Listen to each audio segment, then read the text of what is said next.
샬롬, 좋으신 우리 주님의 평강과 은총이 사랑하는 우리 길스필드 모든 가족들과 오늘도 함께 하시기를 소망합니다.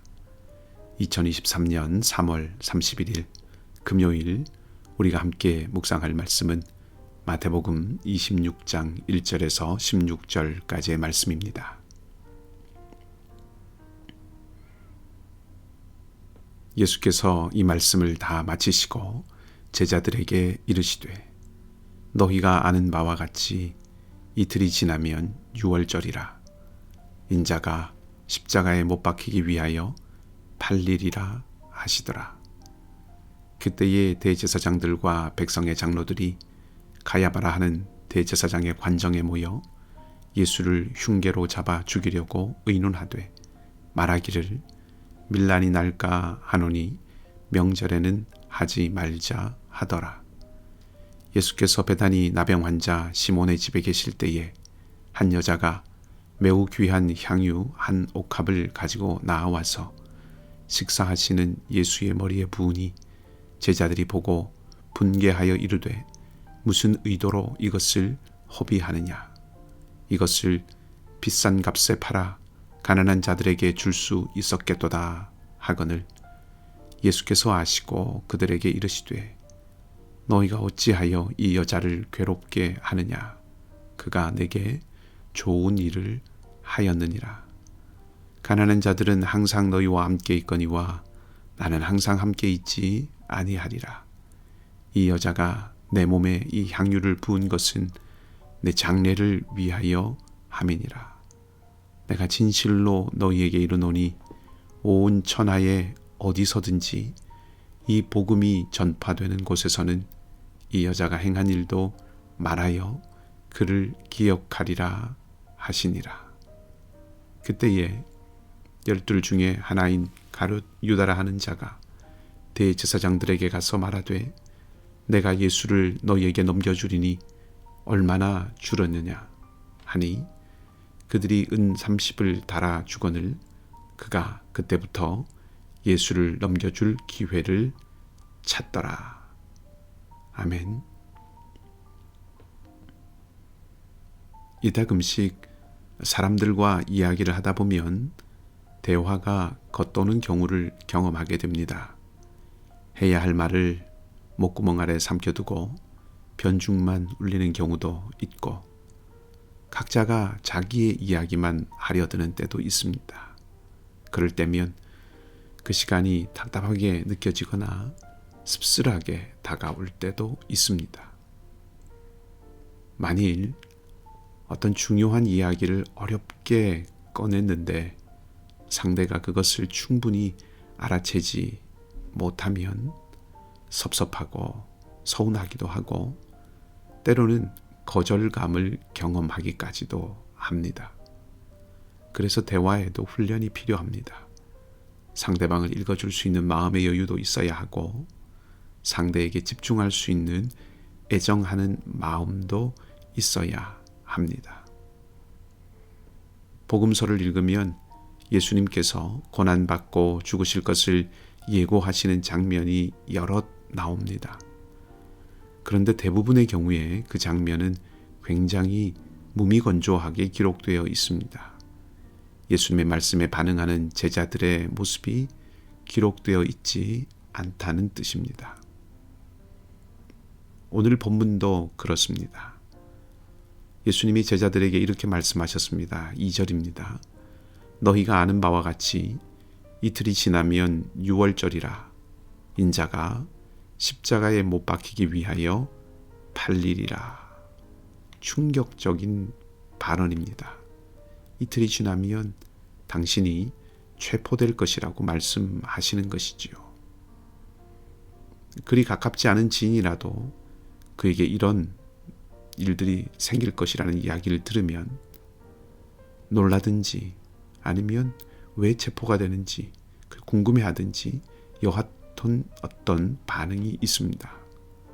그런데 지금 예수님께서는 언젠가 내가 팔릴 것이다 그렇게 말씀하신 것도 아니고 이틀 후에 내가 팔릴 것이라고 하시는데도 본문 어디를 읽어보아도 이 말씀에 대한 제자들의 어떤 반응도 없습니다.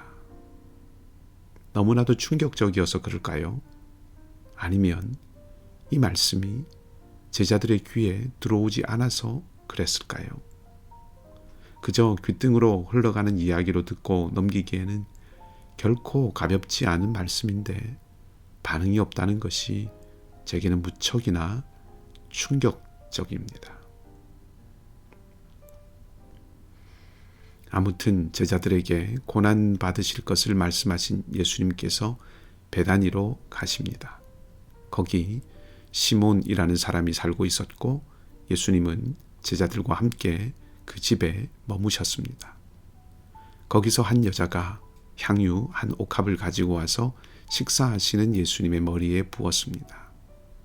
그러자 제자들이 분개합니다. 화를 냈다는 것이죠. 그녀를 꾸짖습니다. 그녀가 향유를 허비했다고 말합니다.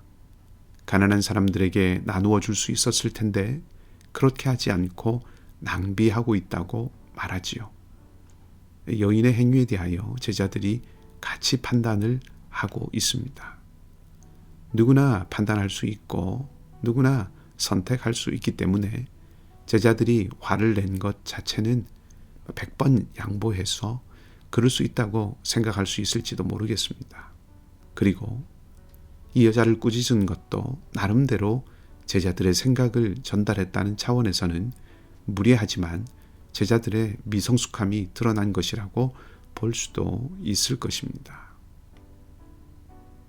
그런데 제자들이 한 가지 결정적으로 놓치고 있는 것이 있습니다. 이 모든 상황들을 100번 양보해서 이해하고 나서도 제자들이 결정적으로 놓치고 있는 것이 있다는 것입니다. 그것은 지금이 어떤 상황인가 하는 것에 대한 것입니다.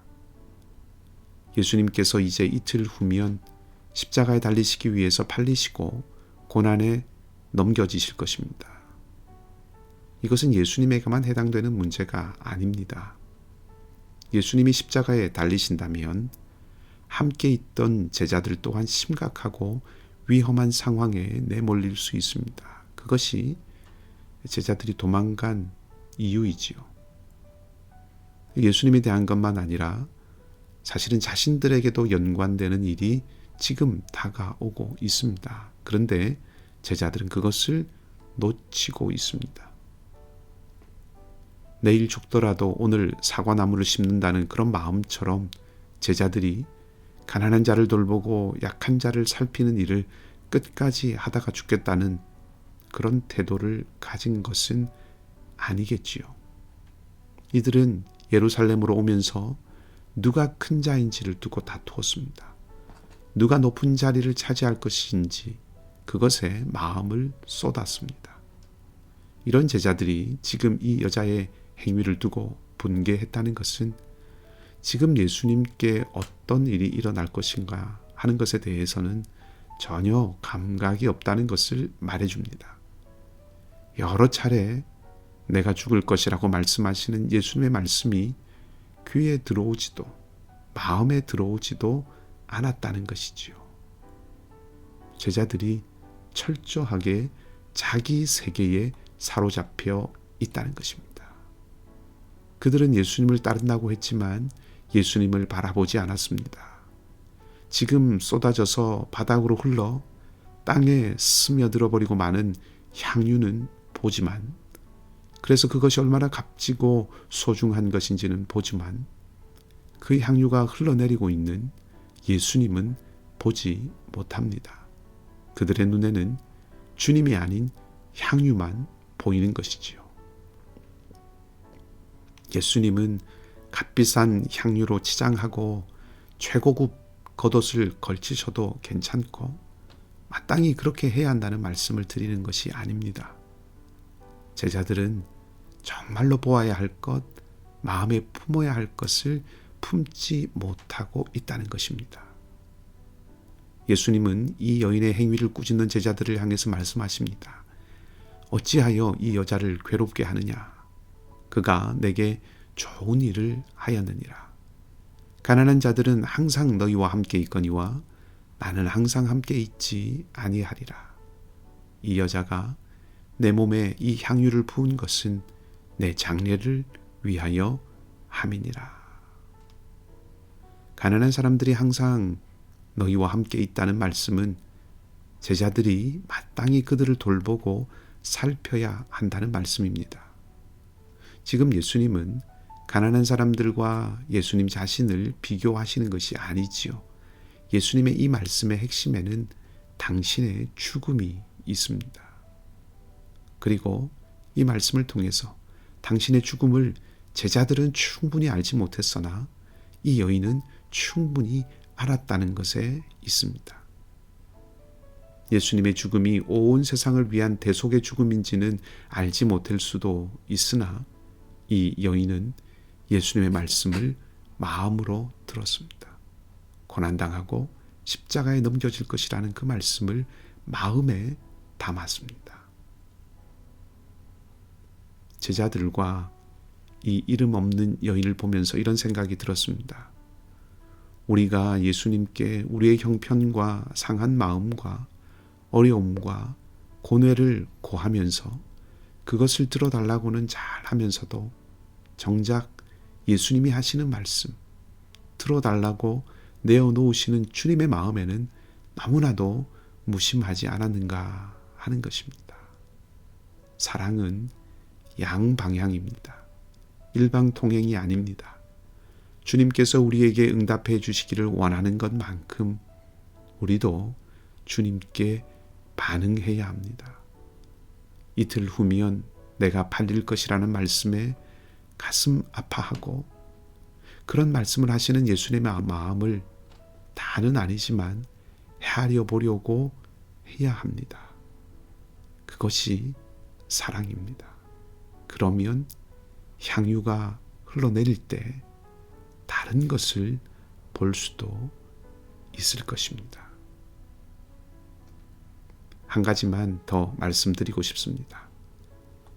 요한복음에 보면 향유의 좋은 향기가 온 집안에 가득했다고 말합니다. 향유는 예수님의 머리에서 발끝까지를 적셨습니다. 온 몸에 향유의 향기가 배어들었을 것입니다. 여러분 놀랍지 않습니까?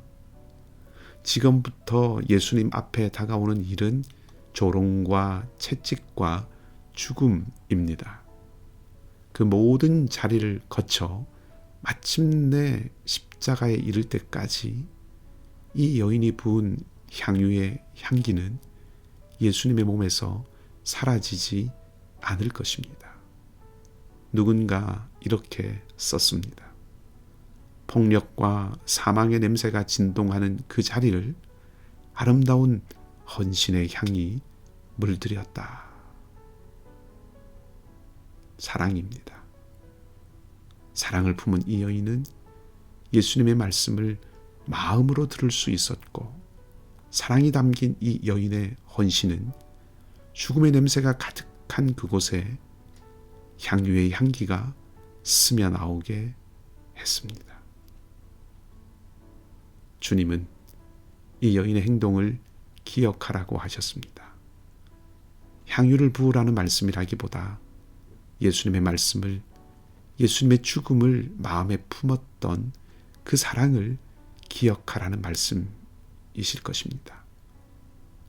예수님의 죽음의 소중함, 향유를 부어 준비한 예수님의 죽음의 소중함을 잊지 말라는 말씀일 것입니다. 그리고 그 죽음의 자리에 향유의 향기가 배어든 그 모습을 통해서 예수님의 죽음이 향유의 향기가 배어든 고귀한 희생임을 기억하라는 말씀일 것입니다. 오늘 주님의 고난과 죽으심에 배어든 귀한 아름다운 그 향유의 향기가 우리 마음에 스며들기를 원합니다. 주님의 대속의 죽음의 은혜가 우리 안에 살아나기를 원합니다. 그리고 주님을 향한 우리의 사랑이 회복되는 하루가 되기를 소망합니다. 주님의 평강이 여러분 모두와 함께 하시기를 좋으신 주님의 이름으로 다시 한번 축복합니다. 기도하십시다. 아버지 하나님, 변함없는 사랑으로 인해서 오늘도 우리가 하나님 앞에 나올 수 있음을 고백하며 감사합니다. 오늘 하루가 주님께 한 걸음 더 나아가는 하루, 하나님 나라를 세워가는 하루가 되게 하여 주시옵소서. 주님을 사랑함이 자라가고 주님의 은혜 안에서 더욱 강건해지기를 원합니다. 주님, 긍휼의 손으로 함께하여 주시옵소서. 기도의 제목들이 있습니다. 교회와 가정과 개인마다 입술과 마음에 주신 기도가 있습니다. 상한 마음을 토할 때는 위로를 주시고, 아픔과 눈물을 쏟을 때는 찬송을 주시고, 염려와 근심이 일어날 때는 용기와 소망을 더하여 주시옵소서.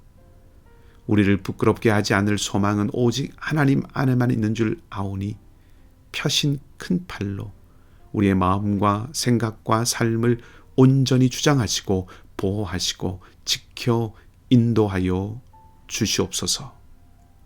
연약한 우리 형제 자매들과 이웃들이 있습니다.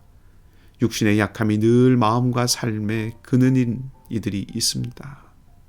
그 그늘을 주님이 물러가게 하시고 주님이 치유하시고 그 마음과 영이 무너지지 않도록 특별히 붙드시고 하늘의 힘 내려 주시옵소서.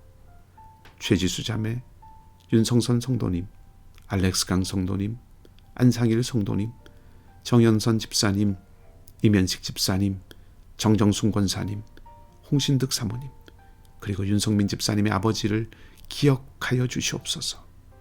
윤정섭 권사님과 조홍란 권사님을 능하신 주님의 손으로 붙들어 주시옵소서. 경제와 삶의 여러 가지 길들을 놓고 또 관계와 환경의 문제를 두고 기도하는 모든 자리에도 주님이 지혜를 주시고 평안을 주시며 합력하여 선을 이루시고 길을 열어가시는 그 은혜를 맛보게 하여 주시옵소서. 온전히 오늘 하루의 삶도 주님께 드리며 좋으신 주님 예수 그리스도 이름으로 기도하옵나이다. 아멘. 말씀을 기억하시고요. 자유롭게 기도하시고 오늘도 믿음으로 승리하는 복된 하루가 되시기를 다시 한번 주님의 이름으로 축복합니다.